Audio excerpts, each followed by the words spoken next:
ఇప్పుడు నేను పోటీ చేస్తానే మళ్ళా, కానీ కాంగ్రెస్ పార్టీ అధికారంలో ఉన్నది.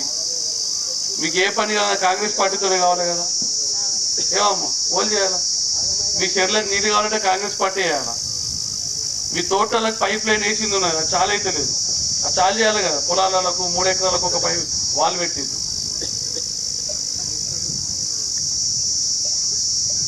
మీకు నేనేం పని చేయాలనుకున్నా మా కాంగ్రెస్ పార్టీని బలం చేపిస్తే నేను పని చేపించగలుగుతా. కాంగ్రెస్ పార్టీకి జీవన్ రెడ్డి కోటేసి నన్ను బలవంతుని చేస్తే తెల్లారి ముఖ్యమంత్రి దగ్గరకు పోయి ఏదైనా పని అడిగినా ముఖ్యమంత్రి గారు చేస్తాను. లేకుంటే నువ్వు ఓడిపోయినావు కదా నీకు ఎందుకంటూ. ఏమమ్మా నేనేం చెప్పాలా? నేను ఓడిపోయినా సార్, మా జీవన్ రెడ్డికి గట్టి ఓట్లేసింది వీళ్ళు సికింద్రాపూర్ వాళ్ళు, అలా పని చేసి సార్ అని చెప్పుకునేందుకు నన్ను బలం చేయమని ఆ బలవంతుడు తయారు చేయమని మీ దగ్గరకు వచ్చిన. ఓటు వేస్తారో ఎవరో మీ దయ. ఇక నేనైతే పోటీ లేదు, మళ్ళీ 5 ఏళ్ళకి నా ఎలక్షన్. పువ్వు గుర్తుల్లో కోటేసిండ్రు, కనిపించారు ఆ మొక్కరని ఎప్పుడు ఓడిపోయినాక. నేను ఒక్కసారి నా పేరు మీకు వినిపించుంటా, వాళ్ళకి వినిపించిందా వాళ్ళ పేరు? మేనత్త మేనల్లుడు, గెలిచినేమో మేనల్లుడు, పువ్వు గుర్తుకెళ్ళి పోటీ చేసినామో మేనత్త. ఇద్దరు కలిసి భాగవతం ఆడి కాంగ్రెస్ పార్టీ నన్ను ఓడగొట్టి పారిపోయారు. 5 ఏళ్ల కింద అరవింద్ గెలిపించినాం, ఒక్కసారి మన ఊరికి వచ్చిందా? మళ్ళీ వేద్దాం ఓటు, మళ్ళీ వేద్దాం అయ్యప్పుడు. నేనేమో ఓడిపోయినేమో మిమ్మల్ని పట్టుకొని తిరుగుతున్నా, గెలిచినోడు పత్తకలేడు, 5 ఏళ్ల కింద గెలిచినోడు పత్తకలేడు. మన ఎలక్షన్ అప్పుడు కూడా మీకు ఏం చెప్పిండ్రు? కాంగ్రెస్ పార్టీ గెలిస్తే పింఛన్లు ఇయ్యదని చెప్పి బదనాం చేసారు, కరెంట్ ఇయ్యదని 3 గంటలు కరెంట్ ఇస్తారని చెప్పి బదనాం చేసిండ్రు. కాంగ్రెస్ పార్టీ గెలిచింది, 24 గంటలు ఉచిత కరెంట్ ఇస్తుంది, మీకు పింఛన్లు ఇస్తుంది, మీ ఇంటికి ఉచితంగా కరెంటు బిల్ చేసింది, మీకు సిలిండర్ ఇచ్చింది, 420 రూపాయలు రిటర్న్ ఇస్తున్నది. చెప్తా 400 రిటర్న్ వస్తుంది, ఉచిత బస్ కిరాయి చేసింది, దావకాళ్ళకు పోతే 10 లక్షల వరకు ఉచితంగా సాయం చేస్తుంది. మొన్న ఎలక్షన్లప్పుడు ప్రశాంత్ రెడ్డి మంచి 3 లక్షలు ఇల్లు కట్టుకుని పేపర్ ఇచ్చిండు. నేను ఆ రోజు చెప్పిపోయిన అమ్మ వృత్తి పల్లి పుట్నాలకు పనికొస్తే పేపర్ పనికిరాదని చెప్పిన, మీరు నమ్మలేదు. ఏలేమన్నా పనికొచ్చిన పేపరు మూలకు పడేసినావు కదా. ఇయ్యాలంటే కాంగ్రెస్ పార్టీ ఇవ్వాలి. ఇవాళ మీరు రోడ్ల కోటేయాలా? పువ్వు కోటేస్తేమో వాడికి అధికారం లేడు. కాంగ్రెస్ మన కారు గుర్తు మమ్మల్ని ఏం చెప్తున్నాడు? రుణమాఫీ చేయలే, ఎలక్షన్ తర్వాత చేయడం అంటున్నాడు. సరే మేం చేయం. ఇప్పుడు మీరు కారు గుర్తు కోటేస్తారు, పని చేసి పెడతారు. మీకేమన్నా అది చేతుకుందా ప్రభుత్వం? ప్రభుత్వం ఎవరి దగ్గర ఉంది? కాంగ్రెస్ దగ్గర ఉంది. మేము లంగలమో దొంగలమో అధికారంలోకి ఉన్నాం. మమ్మల్ని మా కోటెత్తేనే మీకు బలం ఉంటుంది, మీకు పని చేసి పెట్టగలుగుతాం.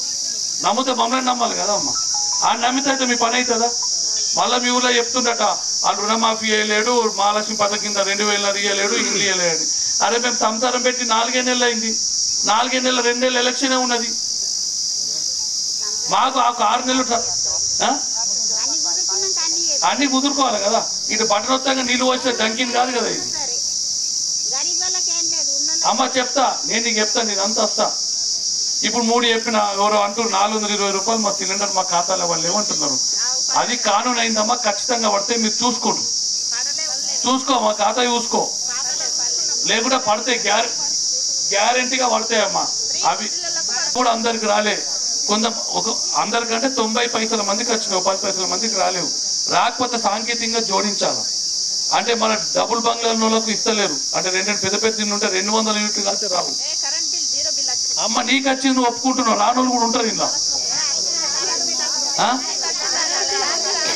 నేను అందులో కూడా చెప్తున్నా, 2 రేషన్, ఒక రేషన్ కార్డుకి ఒకటే ఇస్తారు, 2 ఇయ్యరు.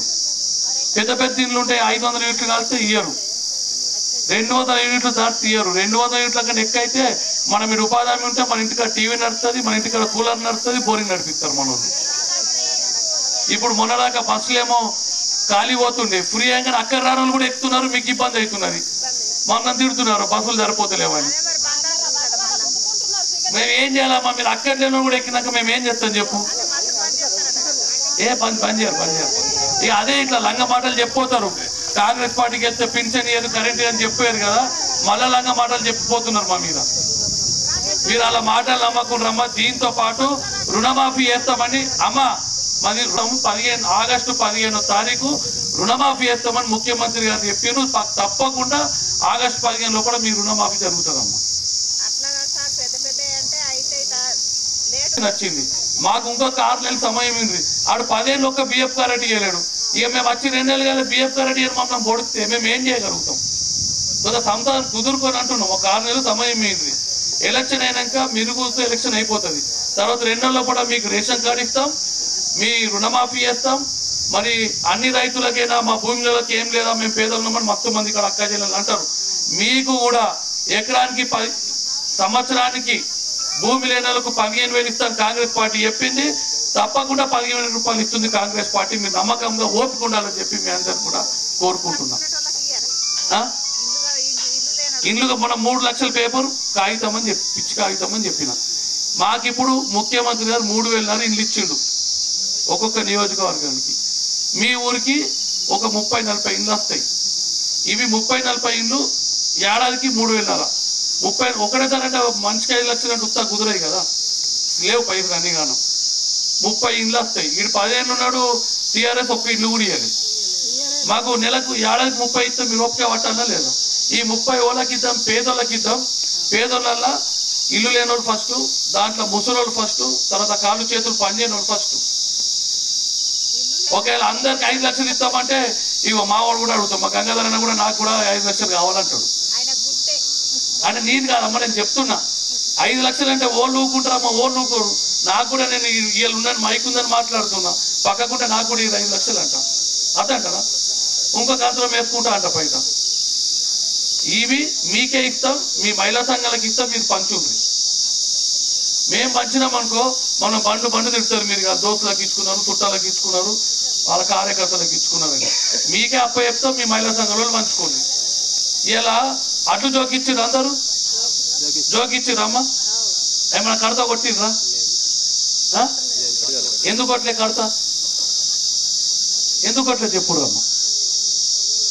దొంగలు వెళ్ళిపోయింది, ఇప్పుడు దొంగలు లేరుడా. మీకు ఎకరానికి 3,000 లాస్ చేసిర్రు ఏడాదికి. అంటే 3 ఎకరాల్లో 90,000 లాస్ అయ్యింది 5 ఏళ్ళల్లో. ఇక 5 ఏళ్ళు 90,000 మిమ్మల్ని లాస్ చేసి ఎలక్షన్లు అప్పుడు 2,000 4,000 ఇవ్వగానే ఇక పాప మన కష్టపడి ఇంట్లోకి లోదిచ్చి ఇచ్చినట్టు ధన ఓట్లు వేసిర్రట్టు ఇచ్చేసి మన అట్లే వేసారు కదమ్మా. ఇప్పుడు మీకు గెలిచింది మంచిగా కొంత సమయం పడుతుంది. ఇవాళ మేము దొంగలం కదనైతే చూపెట్టుకున్నాం కదా, రూపాయి ముట్టనియలేం కదా మీది. ఇప్పుడు కూడా ఎలక్షన్ అప్పుడు మళ్ళా ఈ మే 13కి ఎలక్షన్ మనిషికి 1000 రూపాయలు ఇచ్చి ఓటు వేయించుకుంటారట. తీసుకోండి. మేము మిమ్మల్ని మీ అడ్లలో అయితే జోకలేం, దోపిడీ చేయలేం. మీకు మిగిలిచ్చినాం. మీరు మరి మమ్మల్ని నమ్ముతారా దొంగని నమ్ముతారా మీరు ఆలోచించుకోరు ఒకసారి. ఏమమ్మా ఆలోచించుకోండి. ఆడు కోటేస్తే మన పని అవుతుందో చెప్పు. ముందే నడుస్తున్నాం, మరి మనం బలవంతుని వేయాలి కదా. మీరు ఓటు వేయకుండా నేను మీకు పని చేసి పెడతా, కానీ హైదరాబాద్ నన్ను అడగరా? ఏ చేతి కొట్లాడితే నాకు కూడా అడుగుతుంది. మా సికింద్రాపూర్లో నోట్లు వచ్చినాయి, అడుగు నాకు పని అడిగేందుకు నాకు బలం వస్తుంది. ఆ బలం చేకూర్చేందుకు ఇంత ఎండలా టోపీ పట్టుకొని సెంట్రల్ గారిన తిరుగుతున్నాం. తెల్లారి మీ ముఖం చిన్నవద్దు. మీరు ఓట్లేసి నన్ను బలవంతుని అయింది, నా ముఖం నిలబెట్టుని మీకు పని చేసి పెడతా. నేను ఓడిపోయినా నాకు బాధ్యత లేదని పువ్వు కుడుతోలేక ఇంట్లో వంటలే. నాకు బాధ్యత ఉన్నది. నాకు ఓటేసిన ప్రజలను కాపాడుకోవాలా, ప్రభుత్వం మాది ఉన్నది, అయితే మాతోనైతుందని మీ అందరి ముందరికి వచ్చినాం. ఇవాళ నిలబడతారా? ఏమమ్మా దేనికి లోన్ కాదమ్మా, 5 లక్షలు ఇస్తామని చెప్తుంది. మీకు లోన్ అంటున్నావు నువ్వు. మీ పెట్టింది కూడా కాంగ్రెస్ పార్టీ. ఏమావా ఉపాధి హామీ పెట్టింది కాంగ్రెస్ పార్టీ. 15 ఏళ్ల కింద పెట్టింది. 15-17 ఏళ్ళు అయినా పెట్టినప్పుడు కూలి ఎంత ఉందో ఏళ్ళకి కూడా కూలికి అంతే ఉంది. మరి సబ్బులు, ఉప్పులు, పప్పులు, నూనె గదే ధర ఉందా? పెరిగినాయి కదా, పెంచాలి కదా. కాంగ్రెస్ పార్టీ రాహుల్ గాంధీ గారు ప్రధానమంత్రి అవుతున్నారు. వారు అయిన తర్వాత మీకు ఈరోజు 300 నుంచి 400 రూపాయలు మీకు కూలింగ్ చేస్తారని చెప్పి మేము తెలియజేస్తున్నాం. మా దయచేసి చెప్తున్నా, ఎమ్మెల్యే మొన్న ఎలక్షన్లలో కాంగ్రెస్ పార్టీ బదనాం చేసి కరెంట్ రాదని ఇచ్చినాం. మేము నిరూపించుకున్నాం మేము దొంగలం కాదని. మళ్ళా ఇప్పుడు వచ్చి మా మీద తప్పు చెప్పిపోయిండో, మరి చెప్పిపోయిండో చెప్తాడు. మీరు నమ్ముతారంటే మాత్రం మనకి ఇబ్బంది అవుతుందమ్మా. మీరు నమ్మకుండా మీ కాంగ్రెస్ పార్టీ నమ్ముండ్రి. మేము దొంగలమో లంగలమో అధికారం అయితే మా చేతులు ఉంది కదా. ఇవాళ మాకెత్తేనే పని అవుతుంది. సరే వీళ్ళు మత్తు ఏళ్ళే 10 ఏళ్ళ అధికారంలో వీళ్ళు మత్తికి వచ్చినట్టు ఇంకో కొడుకు ఉంటుంది. మేము వచ్చి 2 నెలలు అయింది. మాకు కూడా సమయం ఇవ్వని విజ్ఞప్తి చేస్తున్నాం. ఆ దొంగ మాటలు నమ్మకుర్రి. దొంగ అని మనం చూపెట్టిండు, మస్తు పైసలు సంపాదించి ఖర్చు పెట్టిండు. మేము ఎలక్షన్ అప్పుడు మీకు పైసలు ఇవ్వకపోవచ్చు, కానీ ఎలక్షన్ అంతా పని చేసి పెడతాం. ఈ రోజు సీఎంఆర్ఎఫ్ కావాలన్నా ఎల్ఓసీలు కావాలన్నా నా దగ్గరకు వస్తున్నారు. మీరు మాకు పార్టీకి ఓటేసిండ్రా, వీళ్ళు మా వాళ్ళ, ఏ కులము ఏ పార్టీ చూడకుండా సంతకం పెట్టి ఇప్పించే ప్రయత్నం చేస్తున్నాం. మీ అందరు ఇళ్ళకి కూడా వచ్చిన అంటే వాళ్ళ ఇళ్ళకి వచ్చినట్టు మీరు అర్థం చేసుకోండి. కానీ ఏ ఉన్నోడి ఇంటికి వచ్చి దావత్ తినిపోలేదు మీ ఊర్లో. ఏమైనా నమ్ముని ఇన్ని చెప్పిన ఇంతకన్నా ఎక్కువ చెప్ప. నేను కూడా మీ లెక్క కష్టపడచ్చినోడిని. నేను చిన్న ఉన్నప్పుడు మా నాన్న చనిపోయాడు 3వ తరగతి ఉన్నప్పుడు. నేను ఇలా కష్టపడి చదువుకొని ఇంత మా అమ్మకి ఇంత తెల్లముఖం చేసిన. నేను ఏది కూడా ఫ్రీ రానని అలవాటు చేయాలి. ఫ్రీ ఎవరు రావాలా? ముసలోళ్ళకు చాటానోళ్ళకు కావాలా. ఫ్రీ గురించి ఆశపడ్డామనుకో అదేంటి అట్టడట్లా కైకిలు పోతే తూబడి అట్లా చెట్లు బుక్కిపోతానంటే అవుతుంది. మన కష్టం మనం చేసుకుందాం, మిగతా ప్రభుత్వం చూస్తుంది. నేను దోపిడీ చేయలే, నేను దొంగతనం చేయలే, నాకు చెప్పే ధైర్యం ఉన్నది. వాళ్ళు మైక్ లో మాట్లాడి మైక్ లో వెళ్ళిపోయిందంటే ఆయన తోలితే ఇంటికెళ్ళి మనిషి వచ్చేస్తారు కదా నాకు తెలుసు. సరే పోయి రావాలా మరి? నిలబడతారా గట్టిగా? ఇక నేను చెప్పేది నిలబడగొట్టు. మళ్ళీ మీకు పని చేయాలి, మీకు చెరు నింపాలంటే కాంగ్రెస్ పార్టీ నమ్ముడికి కొద్దిగా